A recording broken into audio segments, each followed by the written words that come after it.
এই ଭାଇରେ କେତେ ମାଛ, କେବେ ଦେଖିଥିବେ ଏତେ ମାଛ? ନା ଦେଖିନଥିବେ। ଆମ ଗାଁ ନଈରେ ଅଛ, ବହୁତ ମାଛ ଅଛ।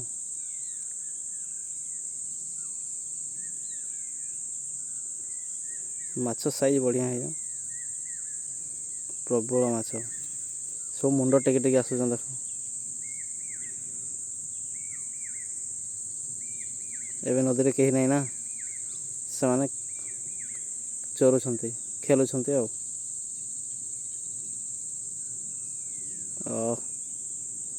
ଗୋଟେ ଜାଳ ହେବ, ପକେଇଦେବ ବୋଲେ 4-5 କିଲୋ। ବଢ଼ିଆ ମାଛ ଅଛ,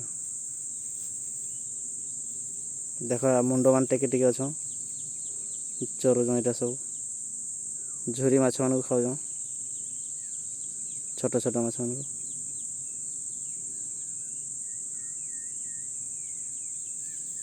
ଦେଖ ଏ ପଥର ଉପରେ କେତେ ଅଛ, ପୁରା ଟୋଟାଲ ସେ ମୁଣ୍ଡରୁ ଏ ମୁଣ୍ଡ ଯାଇକି ଖାଲି ଟୋଟାଲ ମାଛ। ଓ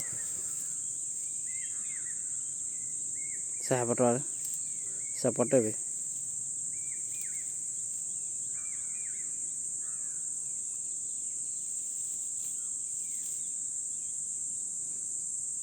କେତେ ମାଛ, ଦେଖ ଦେଖ ଦେଖ ଦେଖ ମାଛ ଦେଖ। ଓ ପ୍ରବଳ, ବହୁତ ମାଛ। ଏଇଟା ଆମ ଗାଁ ନଦୀ।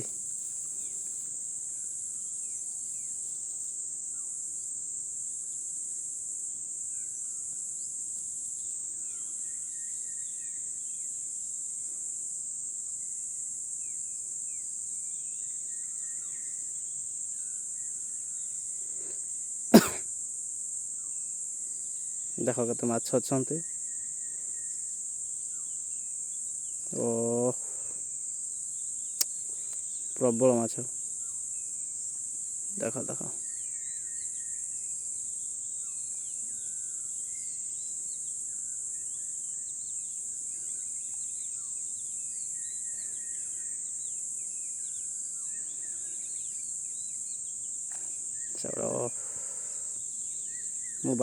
ମୋ ପାଟି ଯଦି ଶୁଭିଯିବ ବୁଡ଼ି ଦେଉଛ।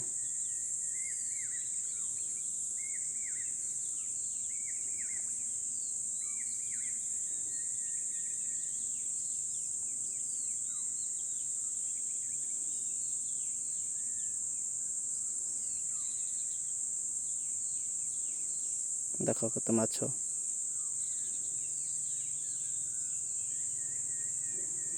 କେଉଁଠି ବି ପାଇବେନି ଏତେ ମାଛ। ଏଇଟା ଆମ ଗାଁ ନଈରେ କେବଳ ଅଛନ୍ତି, ପୁରା ଫ୍ରେଶ୍ ମାଛ। ଆସିବେ, ଜାଳ ଧରିକି ଆସିବେ, ମାରିବେ, ଖାଇବେ, କେହି କହିବେନି।